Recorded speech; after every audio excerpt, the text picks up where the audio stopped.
The moment I locked eyes with him, 6'4", dark-skinned, a jawline like it was carved, low fade, white linen shirt blowing in the breeze, I felt something in my chest snap. It wasn't lust. It wasn't love. It was something electric. Like my body recognized something my mind couldn't explain. My name is Nicole. I'm 24. I live in New York with my husband. We met in college, and we've been together ever since. He works in marketing. I'm in sales. We live in a clean apartment. We split the bills. We have scheduled sex on Saturdays, and we always remember to buy eggs before they run out. Our marriage is fine. There's no chaos, no screaming, no cheating, just quiet days and predictable nights. But then the Bahamas happened, and I haven't looked at my husband the same since. It was supposed to be just a girls' trip. Me, Jade, Tasha, and Mel. We were the four inseparable ones in college. Same dorm, same heartbreaks, same bottle of cheap wine passed around after midterms. Now we lived in 4 different cities, and this trip was our reunion. Just sun, cocktails, and catching up. The first night, we went to a beach party hosted at the resort. I was wearing this loose green wrap dress, hair tied back, just trying to feel something again. We were laughing, dancing, talking about old hookups when he walked past. Tall, deliberate, confident without trying. He wasn't smiling, but he didn't need to. His presence said enough. All 4 of us noticed him, but it was the way his eyes paused on me. Just a second longer than the others. I felt it. And that's what changed everything. The next day, I saw him again by the pool. He was stretched out on a lounger. No shirt, just black swim trunks that sat low on his hips like they belonged there. His chest was carved, not gym ripped, but masculine, natural. Abs like a slow road map, a soft sheen of sweat catching the sunlight. His legs, thick, grounded, like a man who didn't skip life. Even resting, he looked like he could destroy you gently. And the worst part? He wasn't even trying. He just sat there, drink in hand, sunglasses on, like the world was background noise. But I felt his glance before I even looked at him. That night, at dinner, the girls joked about him. Girl, that man's too fine to be real. Did you see his hands? My ovaries cried. I laughed, brushed it off. But in my head, I could still feel that 1-second stare from last night. I tried to push it down. I had a husband. I had loyalty. I had structure. But women don't fall for men like Darko because they're logical. We fall because we've been bored for too long. The third night, it was raining lightly.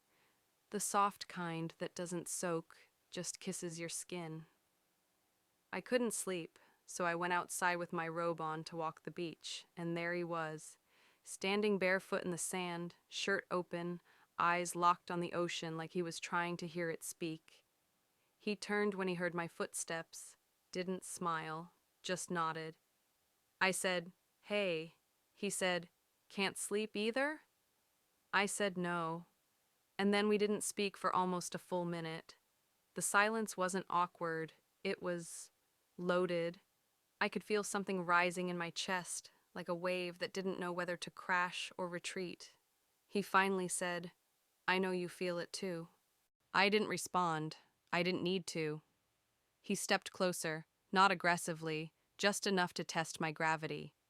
And then it happened. He touched the side of my face with one hand, warm, heavy, certain.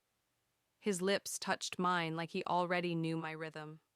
Not fast, not desperate. Like he wanted to memorize me before anything else. And then it deepened. The kiss turned rough. His hands gripped my waist like he was anchoring me, and mine slipped into his shirt like I'd been here before in another life. We weren't thinking. We weren't breathing. It was like drowning and wanting to go deeper. When he finally pulled away, I felt empty, like the air couldn't reach my lungs without him. He whispered, "Come with me," and I followed. The next hour is something I will never be able to erase. His body was heat and pressure and rhythm and ruin. Every movement was like he knew I had been starving. I tried to be quiet. He didn't let me. He was rough but slow, dominant but tender. And in the middle of it, I stopped thinking about my husband. I stopped thinking about everything. All I could feel was the high, and how badly I wanted to stay lost in it. When it was over, he didn't ask for my number, didn't promise anything. He kissed my collarbone, ran his hand down my back, and said, "You already know what this is." I walked back to my room barefoot, opened the door quietly, and cried, not because I felt guilty, but because I felt something I hadn't felt in years. The next morning, Tasha was quiet, not distant, not angry, just watchful. She looked at me once across the breakfast table, long enough to make me wonder, did she see me come back last night? Did she hear something? Or worse, did she know from the way I smiled this morning? Every time I spoke, I felt her eyes on me, studying, measuring, waiting for the crack. And that's when I remembered. Tasha had asked about Darko the night before, more than once. She was the one who pointed him out first, and now she wouldn't meet my eyes. I didn't know what she saw, but I could feel the shift. Tasha was no longer just my friend. She was something else now, something quiet and dangerous. 3 weeks later, I was home, back to Saturday sex and silent dinners. My husband would touch my hand and I'd flinch. He'd make me laugh, but I wouldn't feel it. He kissed me and I'd imagine Darko, slow, rough, deliberate. I thought maybe it would fade. Maybe it was just vacation madness, but it didn't fade. I'd wake up and wonder what Darko was doing, if he was touching someone else, if she was gasping the way I did. Then one night, while we were folding laundry, my husband said, "Did you guys meet anyone interesting on that trip?" I froze. He wasn't asking, he was checking. I played dumb. He let it go. But something had shifted. A week later, I sat him down and told him everything, every detail, no excuses.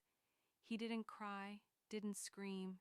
He just stared at me for a long time and said, "You know I'm going to have to tell Eric, right?" Eric, Tasha's husband, my husband's best friend.